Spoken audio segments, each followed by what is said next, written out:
but now it looks Michael's a little better. Sonic. Yeah.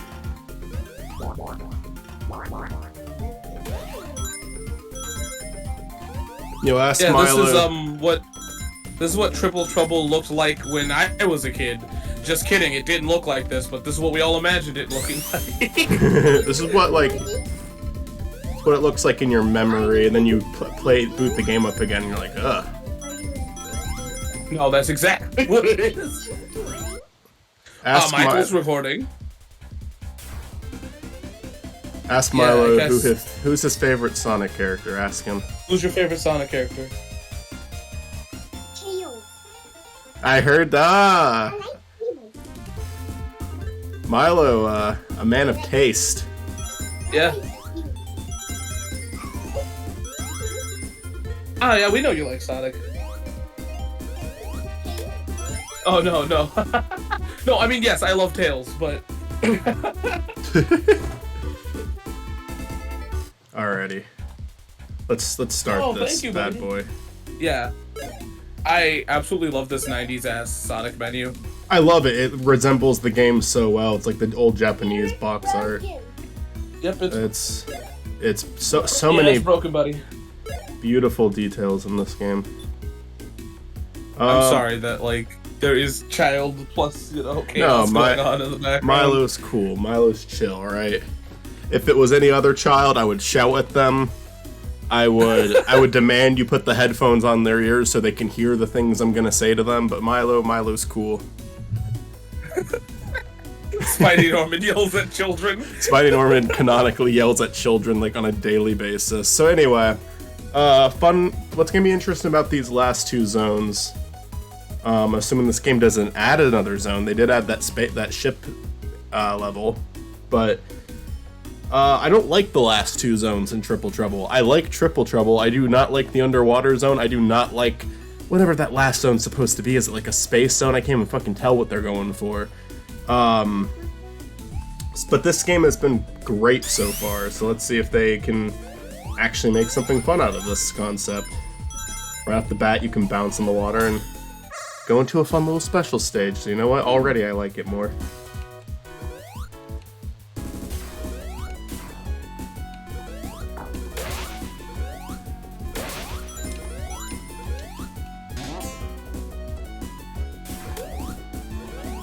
Okay. I look away for a minute and you're in a special zone. Yep. It's pretty epic. Fuck. Go back to the main stage. Like I said, I'm gonna go for the special stages off recording. You guys don't want to see that. It's not gonna be fun. Take that, Sonic, you fucking dick. Sonic, get back over here, I need you. Or maybe not. Thought he'd be able to break that. What's the point of going up here then? Oh, this probably doesn't matter because it's a Sonic channel, but Milo and Olivia are going to be playing Paper Mario, so this is nice. Milo's first time. The 64 one first? Yeah.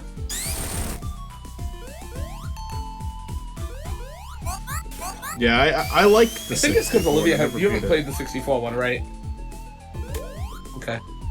The 64 one's really good for the time, but Thousand Year Door kind of ruins it. I agree, because Thousand Year Door is so dang good, so it's probably best to start with the 64 version. I don't know, because a lot of people do prefer the 64 one. I thought I was going to be able to grab onto that, honestly. I don't know why. Why I thought that. I feel like Thousand Year Door just does what 64 did better, right? And to be fair here, I shouldn't talk. I do have a preference. I prefer Mario RPG over all of them. So I think that for me, it's just the gameplay was a little bit more enhanced. They took what worked in the first game and made it better. And then the story was just that's actually one of my biggest problems with the 64 one is it's okay because it came out, it was the first one to come out, it was them kind of getting their foot in with the series, but oh my god, the story is like not even comparable to Thousand Year Door. Thousand Year Door's characters and story is there's so much more depth to them. Where one of them, it's just like one of the people that joined you in the 64 game. It's like you delivered a package for him. He's a part of your party now. Yeah, I think the other thing is that Thousand Year Door does concepts better. Welcome. Yeah, the freaking pits, that could have been, oh my god, that, like, it could have been something that got old really quickly because it's just a bunch of fights, but they found so many ways to make that engaging. Where, like, not only is it like a wrestling tournament where you actually get to see yourself rise up and they have, like, all these different characters you're interacting with, but it also turns into a fucking mystery. Like, it's just, it's like one idea was never enough for them. They always did fun shit. And then they do another fucking mystery of the train, but the train is so fucking good too. I think also that just the scenery and the imagery and the set pieces of Thousand Year Door is way better than Paper Mario has ever been, even to this day. To me, I mean, I think the only one that's arguable is the one for the Wii, but even then, it's a different vibe. Yeah. Sadly, the only chapter in that game I'm not that fond of, and it has good stuff in it, is the, like, final one before, not counting the Thousand Year Door. Although my second least favorite probably is the Thousand Year Door. Like, the last two are the weakest, and that's the only downside of the game, but to be fair, there's some really great moments in both of them. Like, I love the different... One, the final stage is pretty cool. The space one is kind of cool because you're exploring... You know, you're exploring where Peach was the entire time. You're seeing more of that setting. And there's, like, some fun rooms, like the one where you can turn into the old sprites. You can see, like, old sprite versions of all of the new characters, too. I think, to me, if I'm gonna be honest with you, I'll continue. It just felt like with that one, like, the dungeon side of it was a lot more prominent than, like, the town and exploring side, you know? Yeah. I think my biggest problem with RPGs in general is the final half of the game is always the worst. For me, at least.